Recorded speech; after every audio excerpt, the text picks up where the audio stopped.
Okay, here we are again, back to the investigation on the coil. And one of the things that I mentioned was the conductivity of the plastic that's been used in the construction of the housings for things like the wiring and all that sort of business, and also the shielding that's been used between the send and receive coils. And so what they've got here is a material that has conductivity. So if I push into this with a little bit of strength, you can see here that the meter is changing. It's slowly dropping down, but it at about 3/16 of an inch, 5 millimeters, it's around about 150 ohms. If I double that out to say a half an inch, we've got about 120 ohms. If I go a little bit further, we're starting to get up now about 500-600 ohms at about an inch or 25 mil. So the plastic is conductive, and I'm assuming that it's because of the fibres inside and maybe some carbonisation, but it definitely is conductive, and so it's being used as a shield. So it's lightweight, and it's doing the job nicely. So I want to share that with you. I'm just going to set up now and just go back to the deconstruction of the coil, and we'll just see how that turns out. So I'll just put you on pause for a second and then come back with the coil. Okay, so I've got the coil back on the bench, and we're going to do a little bit more deconstructing, and I thought I might just have a bit of a poke around with the multimeter. All we're doing here is checking for resistance, and so I can't get to the transmit coil yet. You can see these two heavy wires here. They are for the transmit coil. So we haven't got access to them yet. That's the next step, to go through and open this up and get to the connection that is made inside that ferrite. I'm assuming they're doing the same thing as they've done here.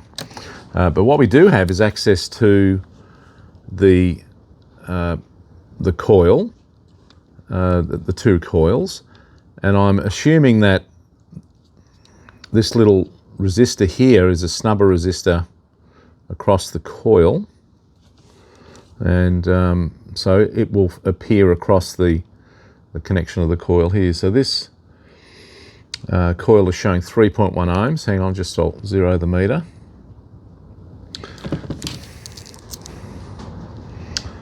So let's have a look there. We've got the relative measurement.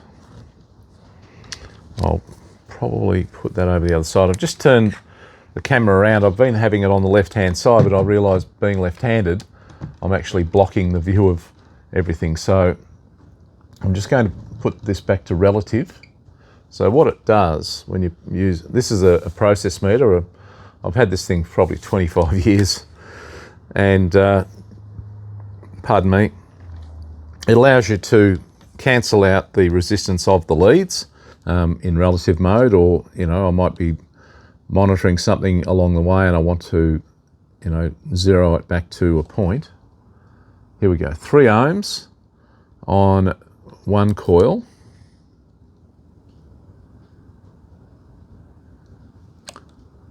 and no surprise, 3 ohms on the other. Now let's have a look here. We have the screen cable here, and we have the two coils going back on the blue and the black wire, I would imagine. So let's have a look at that.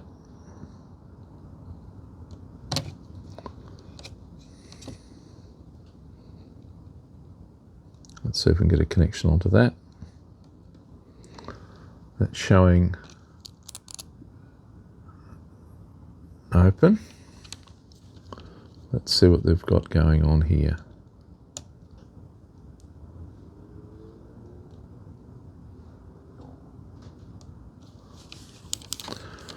All right.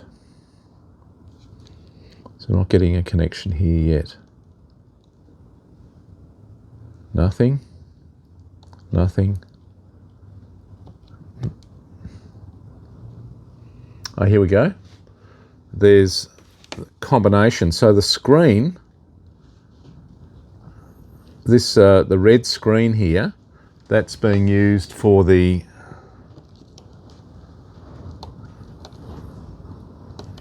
coil by the looks of it. So 6 ohms, yeah. So that's the two in series. Let's see to the blue. So the outer screen to blue, and that's open to that blue. That's open to there, is it? That's showing a short connection there. Let's have a look if it's because of, yeah, it looks like that blue is taking the screens back. So that screen there is connected to there and to there. All right.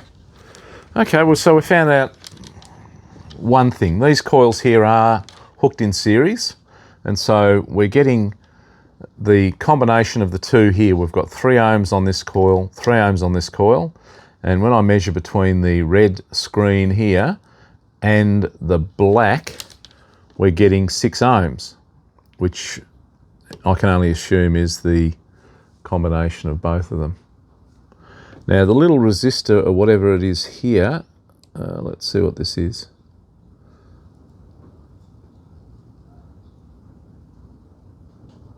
Oh no, that's just straight across the coil. I might have to get a bit of a closer look at this little thing. Let's see if we can bring the camera down and get a nice close look at this thing. So this is all new to me. Let's see if we can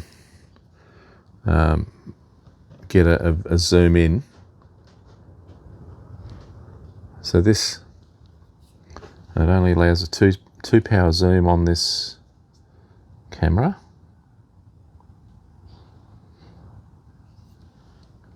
Let's see.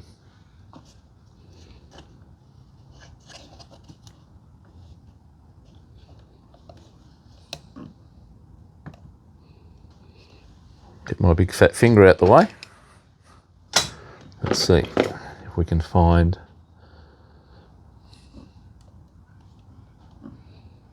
what it's got written on the front of that little thing there. So it's showing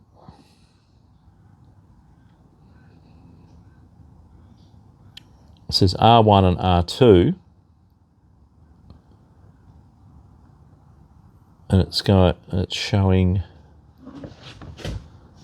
let's see what we've got there. Can't quite read it. That is 018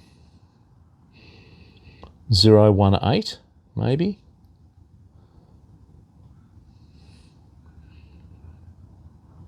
(018) on the little resistors. And just if I can get another bit of a look.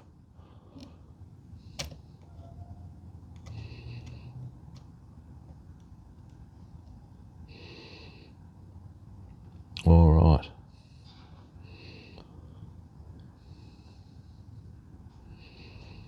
Okay, I know that's all upside down on the camera. I've just realised. Hang on, I'll flip it. Is it going to let me? No. Right, just 1 second. Sorry about that.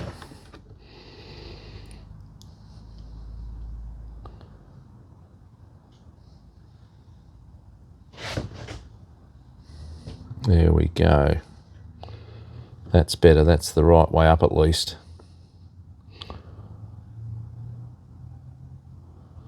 Yeah, I reckon that's 01B.